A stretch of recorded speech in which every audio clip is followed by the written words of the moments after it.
So what areas does the field specialise within? We specialise in a number of areas, which principally would be health and beauty, which is our background, the area that we specialised in. I have a background working with blue chip organisations such as SmithKline Beecham, Novartis and Ciba-Geigy over the years, and those roles have often been and in sales and marketing areas. We also specialise in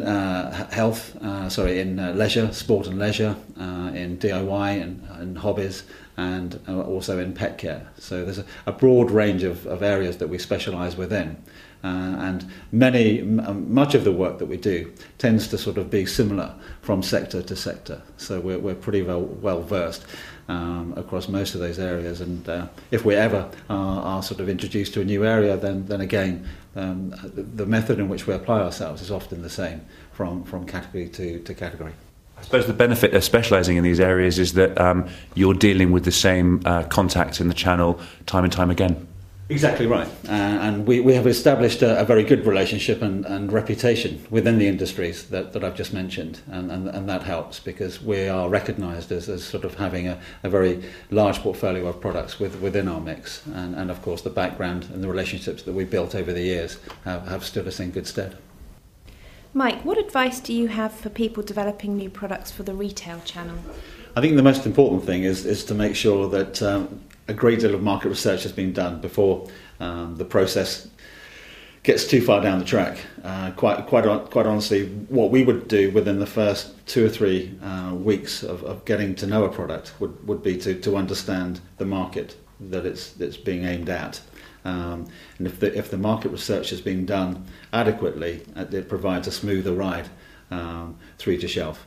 How do retailers respond to innovative new products? Often the response that we get is very good, is very positive. The reason being is that we would ensure that we have, hate the expression, but I'll use it now, we've ticked all the boxes, and quite frankly that's really what it's all about. If the research has been done, if there is an opportunity in the marketplace, if the product performs and has significant unique selling points, if the retail price point is right, if it adds value and the retailers can see a fast turn on the product, then the response is usually very favourable. How do you approach launching a new product to retailers?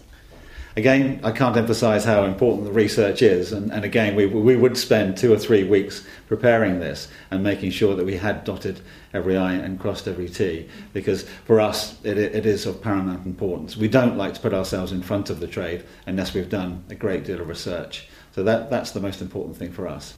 Is launch timing important, and does it vary by product sector? Launch time is absolutely critical to the whole process. Typically when we take a brand on from day one, we'll look at a critical path with regards to its on-shelf timing, and we'll advise the client accordingly. These windows can often be every 6 months, every 12 months, depending on the industry. So clearly there's only one opportunity to launch a product within some retail sectors. Quite often there's 2 opportunities a year. So it's critical to get these concepts sort of on the table as early as possible. How soon in the product development cycle should clients come and talk to you? We always advise as early as possible within the relationship. So for this very reason, because obviously if you backtrack from shelf date through to production, we then have a pretty solid plan going forward that we can share with the retailer. At what stage in the product development cycle can you begin to approach retailers? We like to approach as early as possible in the product life cycle, because as soon as we have a visual or a product concept, then we like to make the approach to the retail trade, if that's indeed the sort of target market. Because retailers often like to feel that they're involved in any product development, and I think if we can get them on board in the early stages, and we're getting encouraging nods and noises from them at this point, then it sort of stands in good stead further down the line. How important is packaging? Absolutely critical. We've established a very good relationship throughout many of the trade sectors that we operate within. We've become renowned for delivering products that speak very loudly from the shelves. We're very often in a very crowded marketplace, a very competitive marketplace, and your product has to speak very loudly for you on shelf. we tend to target sort of premium positioning, and with that, obviously the product has to basically does what it says on the box, as it were. So it's a very important area for us.